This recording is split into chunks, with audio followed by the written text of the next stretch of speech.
Hello there guys, Elita Legionarii here, and today I am bringing you a 3 versus 3 31k for Rome Total War. Now this is quite an old battle. I did this battle back in August of 2014, so this battle is roughly 5 to 6 months old.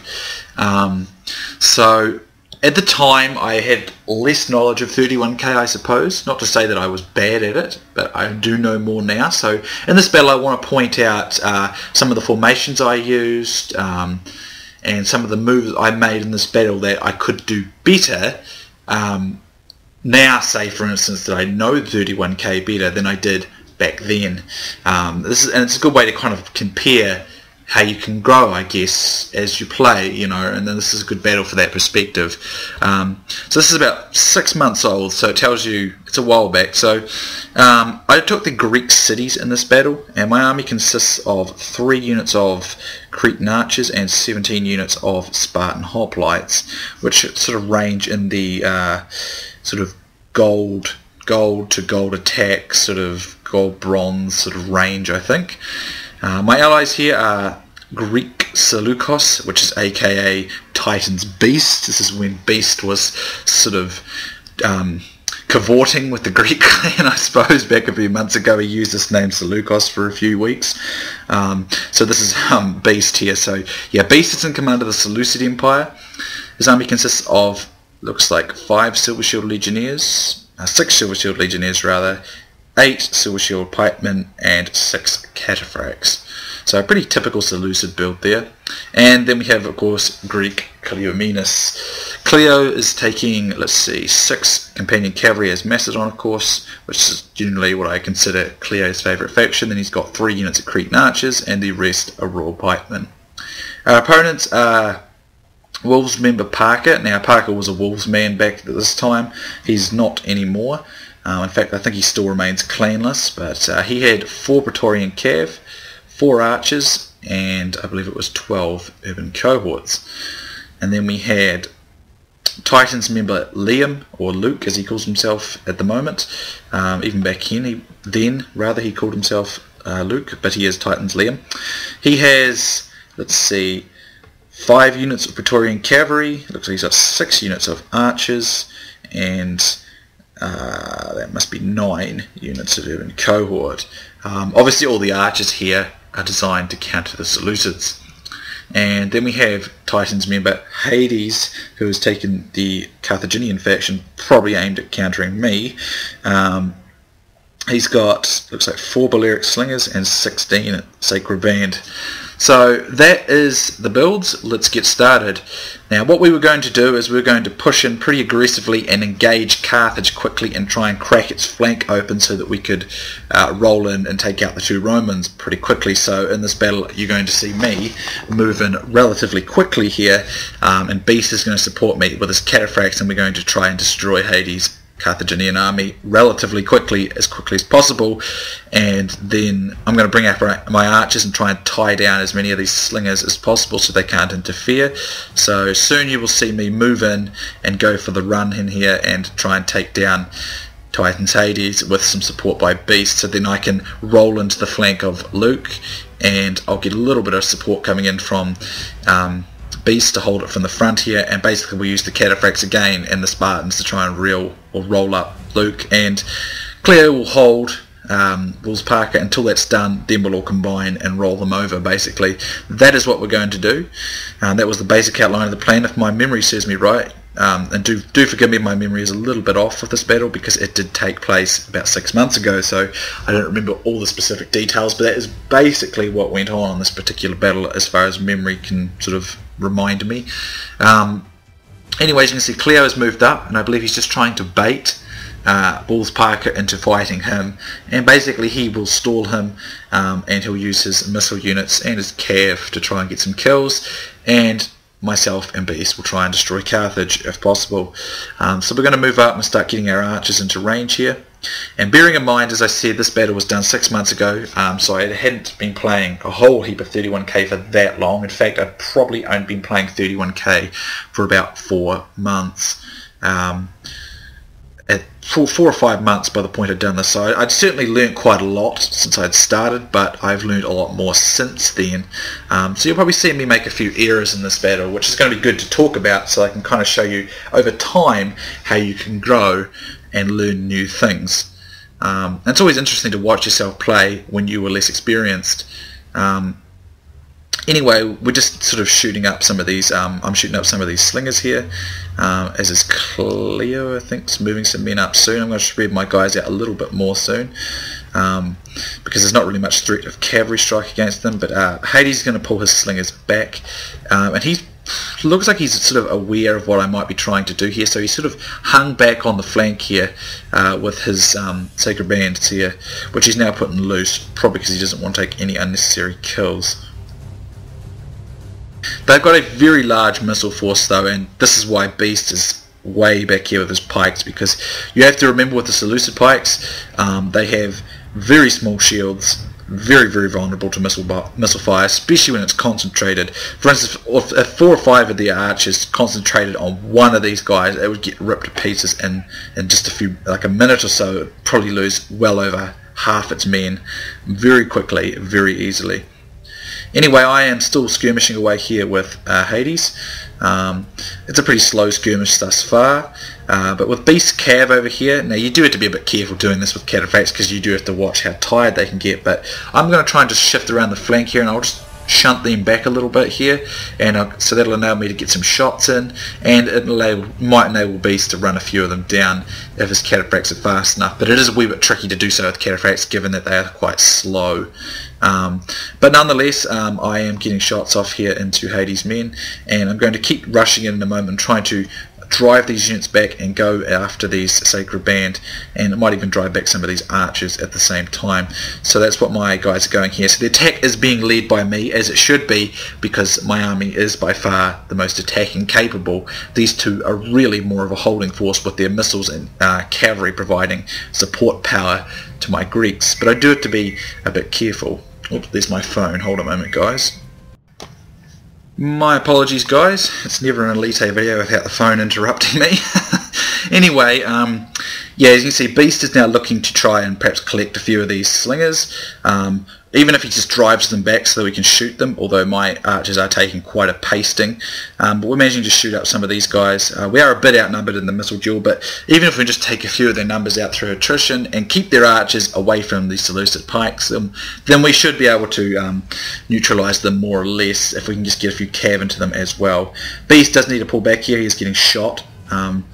With, as you can see, a few of these cataphracts were down, but in a moment I'm really going to gun it here in a moment, as we were just going to skirmish and see if we could get a bit of damage in with the skirmish at first, but we were losing the skirmish, so very soon I will push forward and drive them back. Otherwise the skirmish is going to be a little bit depleted. So here we can see Cleo moving in, and I think what Cleo is trying to do is he's trying to, as I said, bear with me, this was a number of months ago, so I can't remember absolutely everything that was going on in this battle, but I think what Cleo was trying to do here was he was trying to tie down both Roman forces for a while, at least temporarily. But as you can see, he gets pasted by some peeler, and again I think that might be to protect Beast's pikes a bit more as well. A bit risky, but it does enable Beast's pikes to be a bit safer. But again, if he's sort of holding both Roman forces here, and with the Seleucids giving him a little bit of support, he should be alright, as long as he controls his pike lines alright as well. And we know that Cleo is very good with pikes, and it'll be up to me and Beast to quickly, with Beast cataphracts combined with my pikemen here, to break through Carthage. So in a moment I'm going to gun it into this position. I was just waiting for when these guys wanted me to make the move, and it's about now where they told me to make the move. And at the time I was, even now, if I'm in a team battle with Cleo and Beast, I'm far more inclined to just do as I'm told from those guys, because they're still much more experienced than me. But especially back then when I did this particular battle, they were definitely, I was still learning a lot of things. I'd learned quite a lot, of course, but I was still learning quite a bit more. So that is why I was definitely taking advice from these two. So I'm going to rush Hades' army in a moment, and as you can see, Beast has done some nice maneuvers here. I'm talking too quick, and he's managed to collect these Balearic slingers with cataphracts are very nicely done indeed. Just be a bit careful here though, got a bit close there to these guys, but I'm going to now rush my forces into Hades' men. Now Hades' men are not, his lines are not as compact as tight as mine, although I'm sure there is a reason why he's done this, but I would have said that my formation was much better suited to taking on another pike formation because it allows me to push forward my numbers very quickly, whereas he's more dispersed and would probably struggle in that area. So he's had to peel off a few units to block these cataphracts, and it's forced Liam to cover him as well. And Cleo's bringing cav this way just in case more of their cav comes to support. But this is going to enable me to push all my pike rows forward, and I should be able to drive my way through them this way. I think what Hades might be trying to do is wait for my lines to break up, so then he can push forward. And if my lines do break up, he will have a lot more success. But I was being very cautious to make sure that did not happen, because I don't want my lines to break up that badly. As you can see, my men have come pretty condensed here, so I should be able to push through them pretty quickly on the front here, but I need to be careful my lines do not become disintegrated and my guys are all going in there with swords, so to be careful of that. It is something you have to watch in your pike duels, but it should enable me to push forward here. But I think, as you can see, it just occurred to me, I realise what Hades has done here. I talked about this in my last run total war video with Cleo's Macedonian pikes. See how when my waves push in, this next row is going to be immediately touching my guys, and it's like attrition. It grinds your men down and makes them tired while they fight down the end of their pikes after they've fought the front row here, and that's what Hades has done here. I was trying to work out why his deployment was like this. I'm not sure why he's got the gaps. I personally find that having no gaps is still better, even when you're fighting other pikes, as well as Romans obviously, so I'm not really sure why he had it like that. I'm still not quite sure. But as you can see, I'm going to be able to push in, and I've got some reinforcing numbers here, but I've got my numbers down en masse. I just need to be careful my lines don't break up, and I had to keep watching for that, but I should be able to push through them here. As long as I keep my numbers controlled and en masse like this and my lines tidy, I should be fine, and I should be able to defeat Carthage this way. You can definitely defeat Carthage this way with Greece, because after all, at the end of the day, these Spartans are actually stronger, and even though Carthage can win, there's no doubt, the numbers advantage needs to be a bit significant there with the Carthaginians to actually do that, and they need to push their waves forward, in my opinion, to actually do that. But this is where it gets a bit dangerous for me. As you can see, my lines sort of start turning and twisting, and this is where a push in from him would be dangerous. But we can see that Beast is actually charging his men in here, and I'm going to really put the pressure down over here. Sorry, my screen's jumping up a bit. As you can see, Beast is going to push in here, and I really put the pressure down here, and it works momentarily. A few of these cataphracts start to rout, but it works in that it has completely wrecked the side of Hades' formation. It's cost a few cataphracts, but Beast has put his pikes in at the same time, and this wave's pushing forward like this, catching the general in the flank like this. It's going to destroy the Sacred Band, even though it cost quite a bit of cav. Over here we can see the cav from Parker and some of the infantry from Liam is pushed forward, but my lines are still tight enough and still in enough control, and I've got some of these cav here from Cleo and some infantry from Beast holding that wing and close enough, and as you can see, this cav charge coming in from from Cleo is going to be really useful here. And at this stage, Hades' guys are pretty much wrecked. The disruption of the lines there by Beast cav was sufficient enough that it broke it up, even though he lost a bit of cataphracts because there were some pikes facing. It wasn't detrimental in the fact that I'm just going to pause it actually because there's some other interesting stuff happening over here. It wasn't detrimental in the fact that it enabled me to quickly, both of us to quickly destroy Carthage, and I've still come out of this fight with quite a fair number of Spartans. Now if we look over here, Cleo is doing the wise move. See how he's kind of retreating back here. He's collapsing his wing in here because he knows he's in a bit of a danger. He's going to get outflanked here and he's to be very careful of this. So me and Beast need to quickly move this along and destroy as much of this sort of force over here as quickly as possible, because otherwise Cleo will find himself in a bit of difficulty, especially if he's outflanked like this.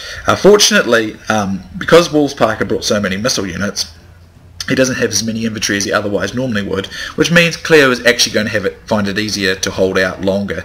And he's still got cavalry units he can work with as well, whereas most of their cavalry has been mopped up in the fight with our pikes and cataphracts over here, and he gets a charge in here, but he's going to get a few of these silver shield pikemen, but they're going to get stuck on the front of these Spartans as well, and many of the infantry is still engaged here, and my Spartans are going to defeat that. So what I'm going to do here is I'm going to bring a couple of Spartans off and try and get them over here to Cleo, just because he'll need some support.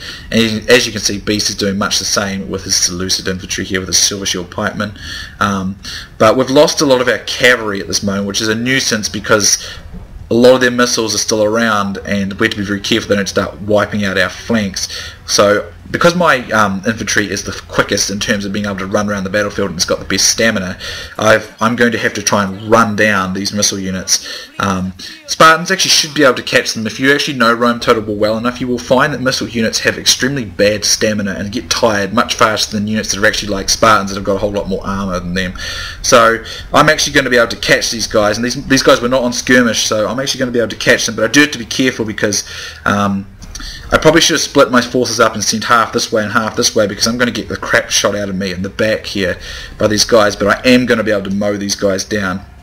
And I've also brought some Spartans over to try and reinforce certain areas of the fight to support Cleo here as his beast. So we should be able to hold these guys out for a while at least, until I can get rid of these missile units. But I probably should have, as I said, sent sort of half this way, so I could get both. And to be honest, I make a mistake here in a moment. I think to myself I should try and make a sandwiching move here to try and reinforce Cleo and break this area up. But as it turns out, it exposes my flank to more missile fire and exposes me to being outnumbered. So I didn't very correctly do that. I made some mistakes there. Cleo has regrouped some from his cav in the back here, which is going to be useful. But yeah, I start making mistakes here. I kind of I think to myself, I'll try and help Cleo here, which, the idea of helping my ally is fine, but I end up getting myself stuck into a bit of a melee fight that's unfavourable because my flank ends up being badly exposed, and I'm a little slow getting my formation back in here because I was running, and I'm going to get myself a bit outnumbered here, and of course there's this cavalry here as well, so I made a few mistakes, there's no denying it, and Cleo's trying to avoid this cavalry here, and he loses some of his cav here, and he needs to get out of that before he loses too many. But yeah, I was trying to put the pressure down on multiple fronts here, but I end up sort of a regrouped Carthaginian unit here, some of these missile units. I'm going to get myself surrounded, so I didn't do that very well. I should have dealt with these missile units and attacked in the area where it was a bit more favourable. Over this side, however, my guys are pushing through with a bit of help of Cleo's pikes, and we're driving them off here, and I'm trying to put the pressure down here, and over here, where I've not got anything shooting my flank, it's worked out better. These guys are losing. But I made a real hash of it over here. Even though Beast supported me, it's recovered it a bit. Cleo's brought some guys in, and I've got a few more regroup guys. These guys are still shooting my flank though. There's not really much I can do about it. It would have been probably more handy if Cleo had managed to slip around his cav to go get rid of those, but his cav were pretty much marked, and I get recharged here by Liam, which my guys do hold though, and my guys are holding thanks to Beast reinforcing me with some of his infantry here, which has helped cover me, and I believe I just lost my general. Actually, if we look here, several of my guys did mass rout, but fortunately over this other side of the fight, my Spartans over here with Cleo's pikes and a few of Beast's infantry have done well, and there's enough thickness in these pikes of Cleo here, and the fact that these units managed to get into the back of these Scipii forces without anything being in their flank, which did cause these guys to break. But I did unnecessarily lose quite a number of pikemen here, which wasn't very well done on my part. I was a bit careless there, admittedly.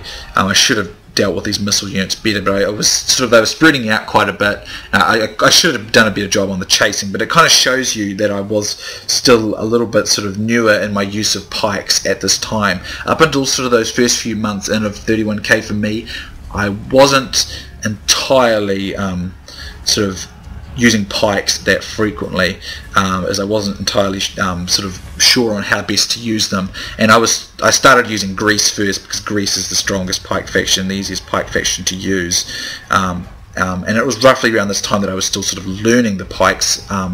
There's still lots of little idiosyncrasies and things you've got to learn with pikes, but I think I did okay. I just misused my pikes a little bit there at the end. So you do have to be a bit careful, especially when there's a lot of missiles on the field, not to be too careless to put units in positions where they're going to get shot in the flank like that. So I lost unnecessarily large numbers of Spartans, I think, in this fight by being a little too careless. But suffice to say, we're still going to get the win here. I think the teamwork was great. The communication was good, and that enabled me to make up for the mistakes I think I made here in this particular battle.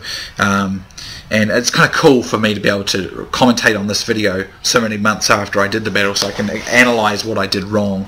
And you can sort of see the combos of these pike factions working together. I find the Greeks, Macedon and Seleucids to be a fun combination to work with, although the cavalry department can be a bit of an issue when faced with Rome, because obviously the Greeks have no cavalry, and the companions and cataphracts are good together, but they'll still be outnumbered by 3 Romans. So, although in this case there wasn't 3 Romans, so fortunately.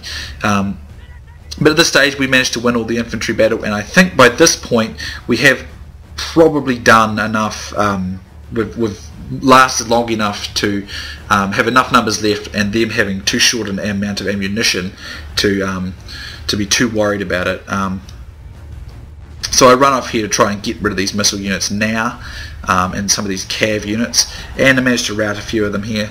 And Cleo's, I probably should have waited for Cleo, but he'd try and stay concentrated. But as you can see, we do manage to rout a few of the cav here, and there are still missile units. And again, I'm going to be a bit more cautious this time and chase after multiple units at once, so that I don't expose my entire army to being flank shotted again. And basically at this stage we are going to win this particular fight, because I don't actually think they have a lot of ammunition left. They do have ammunition left, but probably not enough to actually affect the battle, and like to win the battle for them. If they had enough ammunition left, it would just be a matter of surrounding them. But as I stated earlier, missile units actually tend to tire quicker than heavy infantry, which doesn't make a lot of sense, I know, because they don't have all that armour on, but it is what happens. So you can actually catch missile units that way. But there you go. I came away with very high kill counts here, but that was mostly because my infantry did the vast majority of actual fighting. Cleo's did quite a bit of holding, but my guys did the actual charging and pushing in, and I also managed to collect quite a few missile units. So I ended up coming away with just shy of 2,000 kills in this one, which is very pleasing. Of course, it's always nice to have a high kill count, but it's not about the kills, it's about the teamwork, and the teamwork was good here. If we look at Cleomenes' forces, he got just over 1,100 there. Some very well controlled pike lines there, and his work with his pikes and beast support with his lesser infantry made up for my blunder with going after the missile units and not going after them properly. If we look at these guys though, it's still a close victory. These guys have both got up 1,600 here for Parker, basically the same for Liam. And Hades certainly, even though he lost his infantry quite badly to my pikes and beast cav there, he made it up with the missile units and took advantage of my mistake there. But if we look here, all of my units are pretty high kills here, especially 200, 160, 140, some pretty high kills there, and even with my archers too. So I think it was a good battle from the perspective that it showed when I started to make use of pikes, but I was still sort of learning the formations and the kind of how to attack, and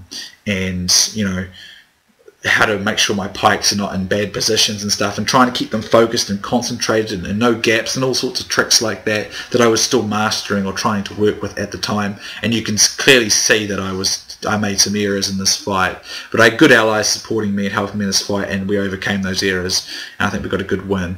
So great game to everyone involved. Of course I will link Beast's channel in the description, and you guys can check that out. He is an absolutely outstanding 31k player and a great commentator, very thorough on his explanations and extremely experienced, much more so than myself. So if you really want to see it from that perspective, I'll link his channel and you can check out his videos.